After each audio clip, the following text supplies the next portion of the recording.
Hi hello. ഇന്ന് ഞങ്ങൾ വന്നിരിക്കുന്നത് ഈ കുഞ്ഞിക്കുറുമ്പിയുടെ പിറന്നാളിനാണ് കേട്ടോ. ഇവൾക്ക് 1 വയസ്സ് തികയാൻ പോവുകയാണ് ഇന്ന്. സോ അതിൻ്റെ ഒരു ചെറിയൊരു സെലിബ്രേഷനാണ് വന്നിരിക്കുന്നത്. ഇവളുടെ പേര് എയ്ലിൻ എബ്ര എന്നാണ്. ഞങ്ങളുടെ ചങ്കും കരളുമായ ഷാൻ്റെയും ഹുസ്നാൻ്റെയും മോളാണ് കേട്ടോ ഇത്. നാട്ടിലായിരുന്നു ഫംഗ്ഷൻ. ഗ്രാൻഡ് കൈറത്ത് എന്ന് പറഞ്ഞിട്ടുള്ള ഒരു ഓഡിറ്റോറിയത്തിലായിരുന്നു ഫംഗ്ഷൻ ഉണ്ടായിരുന്നത്. സ്റ്റേജൊക്കെ നല്ല രസത്തിൽ അലങ്കരിച്ചിട്ടുണ്ട് കേട്ടോ. ബ്ലൂവും വൈറ്റും ആയിരുന്നു തീം.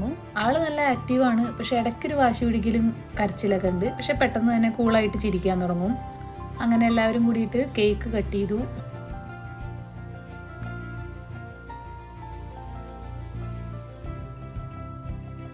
പിന്നെ ഫോട്ടോസൊക്കെ എടുത്തു. അത് കഴിഞ്ഞിട്ട് നേരെ അടുത്ത മെയിൻ പരിപാടി ഫുഡിലേക്ക് കടന്നു. ചിക്കൻ സുർബിയാനും ബീഫ് ബിരിയാണി ആയിരുന്നു ഫുഡ് ഉണ്ടായിരുന്നത്. രണ്ടും നല്ല അടിപൊളിയായിരുന്നു. അങ്ങനെ അത് കഴിഞ്ഞിട്ട് ഞങ്ങൾ അവിടുന്ന് നേരെ എറണാകുളത്തേക്ക് പോകുന്നു കേട്ടോ. അപ്പം അത്രയേ ഉള്ളൂ. Tata bye bye.